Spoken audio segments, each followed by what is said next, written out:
Hello! Alors c'est parti pour l'épisode 2, les émotions et moi. Pour ceux qui ne me connaissent pas, je suis la fondatrice d'Italo Coaching. Mon accompagnement repose sur différents outils comme le coaching, l'hypnose, les guidances et encore plein d'autres outils. Si tu veux en savoir plus, je t'invite à tester la séance découverte. En plus, elle est offerte. Elle nous permettra de faire connaissance, de répondre à toutes tes questions et te proposer la prestation la plus adaptée à tes besoins. Allez, go pour le menu du jour. Alors, aujourd'hui, je vais parler de l'information importante à retenir à propos des émotions. Ensuite, je vais t'expliquer à quoi servent les émotions. Et je terminerai par quel est le message qu'il y a derrière les émotions et comment y faire face. J'entends beaucoup de personnes me dire j'arrive pas à gérer mes émotions, j'arrive pas à les contrôler.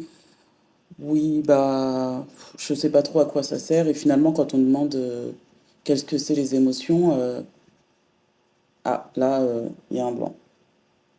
Alors, information très très très importante à retenir. Les émotions ne se contrôlent pas. Les émotions ne se gèrent pas. Elles s'accueillent. Je répète, les émotions ne se contrôlent pas. Les émotions ne se gèrent pas. Elles s'accueillent. Je vais vous expliquer pourquoi. Alors, une émotion, c'est comme un ami qui vient frapper à ta porte. Elle vient t'apporter une information. Jusqu'à preuve du contraire, quand tes amis viennent frapper à la porte, tu ne cherches ni à les gérer ni à les contrôler. Tu les accueilles.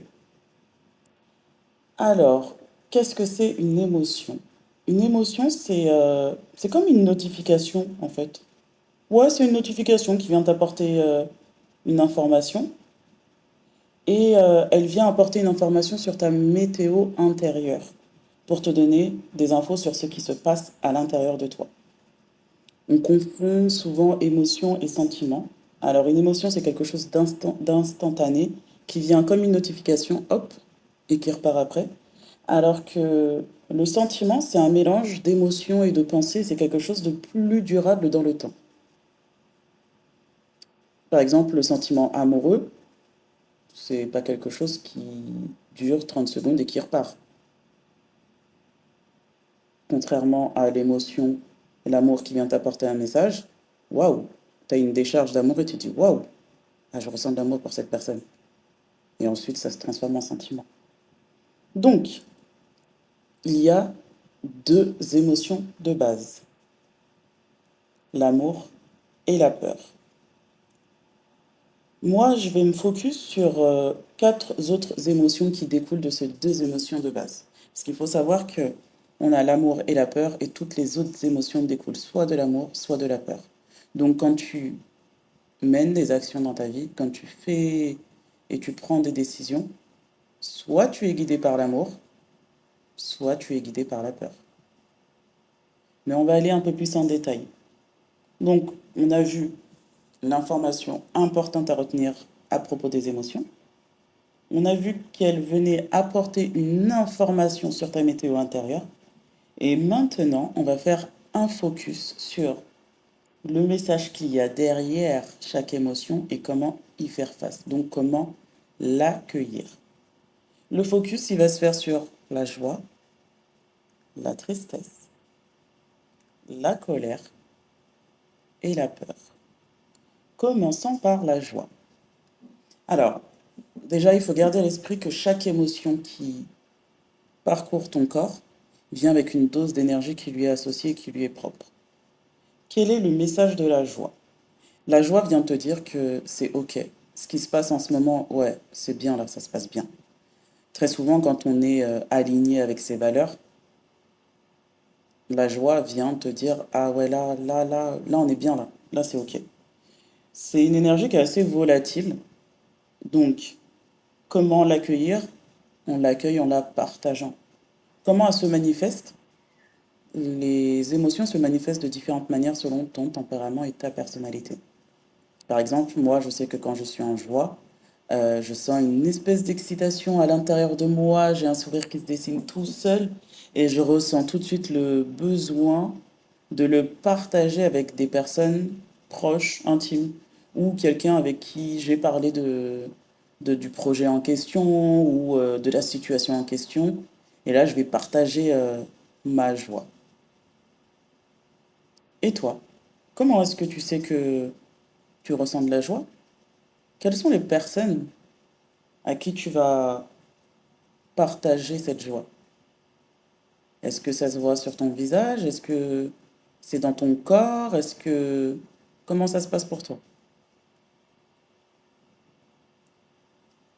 Ensuite, on a la tristesse. Alors la tristesse, c'est une émotion qui est un peu plus lourde. La tristesse, elle vient nous indiquer la fin de quelque chose, la fin d'un cycle, la fin d'une relation amoureuse, la fin d'une relation tout court, ou même la perte d'un être cher. Et la tristesse, c'est une énergie qui est lourde, c'est une énergie qui demande à être accueillie en se recentrant sur soi, en prenant le temps de faire le deuil du cycle qui vient de se terminer, de la relation, de la situation en question qui vient de se terminer. Et ce que j'aime bien dire à mes clients, clientes, c'est quand vous vous sentez triste, prenez le temps de vous chouchouter. Considère-toi comme une princesse, un prince. Chouchoute-toi et fais des choses qui te font du bien.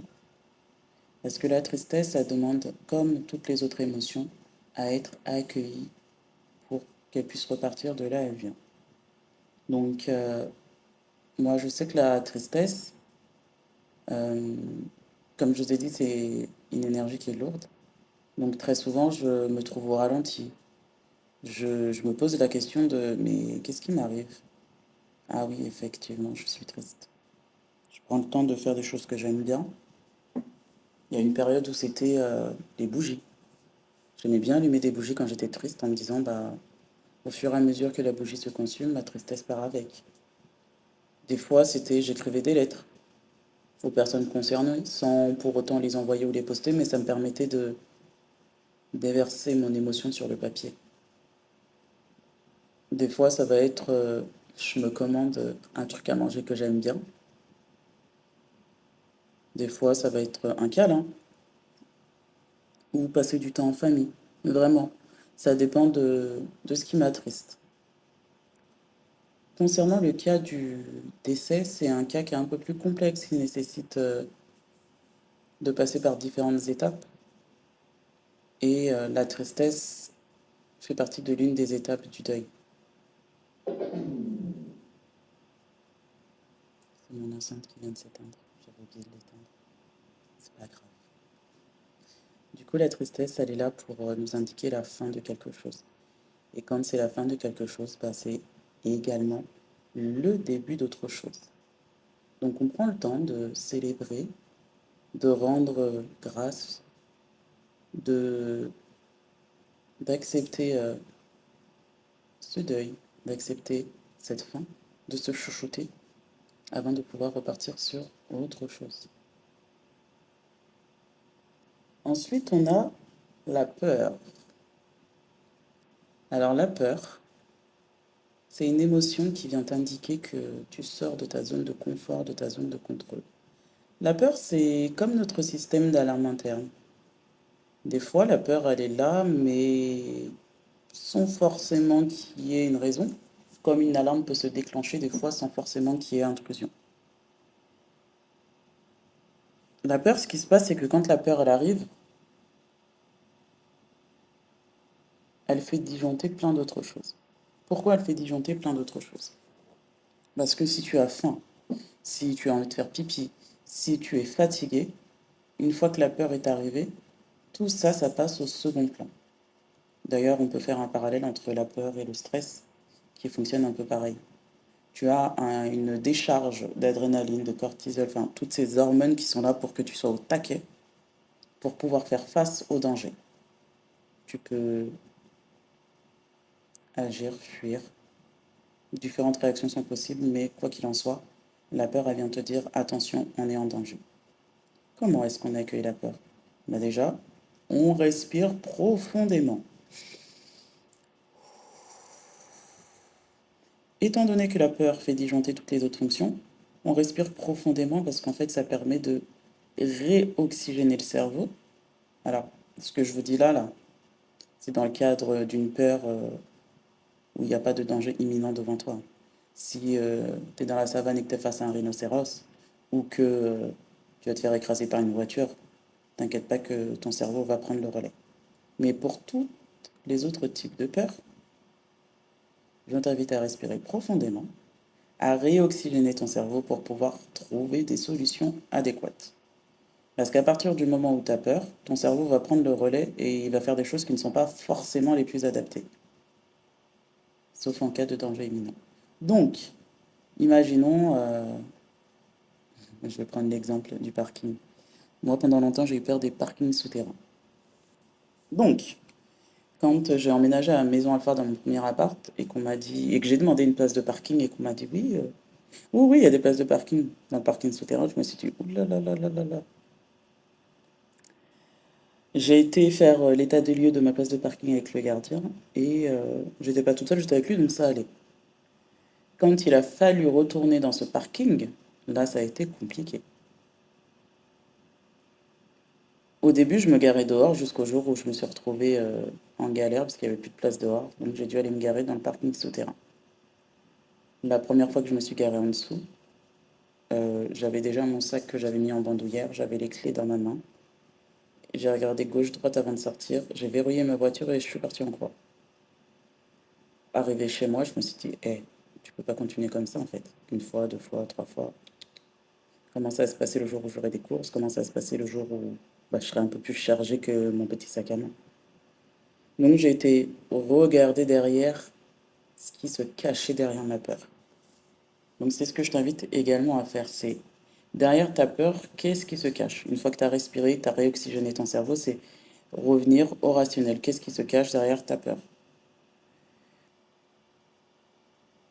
Quand j'ai été regarder ce qui se cachait derrière ma peur, je me suis rendu compte que, en fait, j'ai regardé trop de films d'horreur. Pour ceux qui ont la ref, ça, le film avec le clown, là, je pense qu'il a traumatisé toute une génération. J'ai regardé beaucoup, beaucoup trop de films d'horreur. Et je me suis dit, attends, quand tu regardes les films d'horreur, il se passe toujours des trucs bizarres dans les parkings. Mais honnêtement, la probabilité pour que je rencontre un zombie, un vampire dans mon parking, la probabilité elle est très très proche de zéro. La probabilité pour que je retrouve une personne installée sur ma banquette arrière, la probabilité est proche de zéro aussi. Et ensuite, je me suis souvenu que moi, je savais me battre et que j'avais un côté un peu sauvage. Et que quoi qu'il arrivait, si je trouve quelqu'un sur ma banquette arrière, je la frappe la personne. Donc je suis tout à fait capable de me défendre. Du coup, j'ai pris le temps de décomposer ma peur, d'identifier les différentes étapes en me disant, écoute, si je trouve quelqu'un sur ma banquette, je fais ça. Quoi qu'il arrive, je vais pas rencontrer de zombies, de vampires. On rationalise tout ça, on respire. Et ensuite, on va regarder plus en profondeur le parking. Et je me suis aperçu qu'en fait, le parking, il était en largeur. C'était une ligne droite, donc ça veut dire qu'il n'y avait pas de recoin où quelqu'un peut surgir. De plus, la lumière ne s'éteint pas dans ce parking, donc je n'allais pas me retrouver dans le noir. Et en plus, quand j'allais me garer, j'étais très très souvent avec d'autres personnes qui habitaient dans mon immeuble. Et c'est à partir de là où j'ai arrêté d'avoir peur des parkings souterrains. Au début du mien et petit à petit de ceux des autres également. Donc la peur, prendre le temps de déconstruire ce qui se cache derrière et de s'informer sur l'objet de sa peur, ça permet de calmer les choses. Bien évidemment, là on parle d'une peur simple, une chose que tout le monde peut rencontrer. Je ne parle pas de phobie, je ne parle pas de crise de panique, de crise d'anxiété non plus. Ça c'est un autre sujet. Donc nous avons fait la joie, la tristesse, la peur. Passons maintenant à la colère. Qu'est-ce que c'est la colère? La colère, c'est une émotion qui vient te dire que tes limites ont été franchies. La colère, c'est une émotion qui vient te dire également qu'il y a de l'injustice. Tu n'es pas d'accord avec ce qui se passe. La colère, c'est une énergie assez particulière qui vient accompagnée d'une dose d'énergie. Oui, parce qu'en fait, cette émotion, elle vient pour que tu puisses défendre ton terrain, ta zone là, ton intimité, tout ce que tu veux. Du coup, comment on fait pour accueillir la colère? Dans un premier temps, je t'invite fortement à exercer une activité physique ou sportive. Parce que la colère, elle est accompagnée d'une décharge d'énergie soudaine. Et c'est pour ça qu'on dit souvent, mais elle a pété les plombs, mais il a craqué. Oui, oui, oui, ça prend tout son sens. Donc, quand la colère arrive, première étape, va te défouler. Que ce soit en faisant du sport, que ce soit en allant marcher, que ce soit en criant, en mettant des coups dans un coussin, pas sur quelqu'un bien évidemment. Et ensuite, quand tu as pu évacuer l'énergie associée à la colère, là tu vas pouvoir prendre le temps de verbaliser et d'identifier quelle limite a été franchie. Une fois que ça a été fait, là tu peux échanger avec la personne qui a été responsable de ta colère. La personne qui a fait déborder la goutte d'eau. Là tu vas pouvoir échanger, verbaliser ce qui t'a dérangé et verbaliser ce que tu attends de la personne. L'idée, c'est de savoir comment est-ce que tu sais que tu es en colère. Moi, clairement, quand je suis en colère, mon visage, il se tend, il se crispe. Je ressens le besoin d'insulter, de frapper, de... C'est tout à fait normal. C'est la colère. Et très souvent, j'évite de parler à chaud. Je prends le temps de identifier ce qui m'a gêné. Je prends le temps d'identifier où est-ce que j'estime que ma limite a été franchie, où est-ce que la dinguerie elle a eu lieu. Qu'est-ce que la personne elle a fait pour que j'ai envie concrètement de la monter en l'air. Voilà. Et une fois que j'ai identifié ça, là, soit je vais faire du sport, soit je vais aller marcher, si j'ai pas la possibilité de faire du sport tout de suite, ou je vais écouter de la musique et danser. Mais dans tous les cas, il faut que je mette mon corps en mouvement, parce que sinon, ça va pas le faire. Et une fois que j'ai passé cette étape-là, des fois aussi, on peut faire appel à un filtre, en parler à quelqu'un, pour se sentir compris, partager ce qu'on ressent, pour se sentir compris, avant de pouvoir verbaliser les choses à la personne concernée. Donc, pareil, comment tu sais que tu es en colère, comment ça se manifeste chez toi?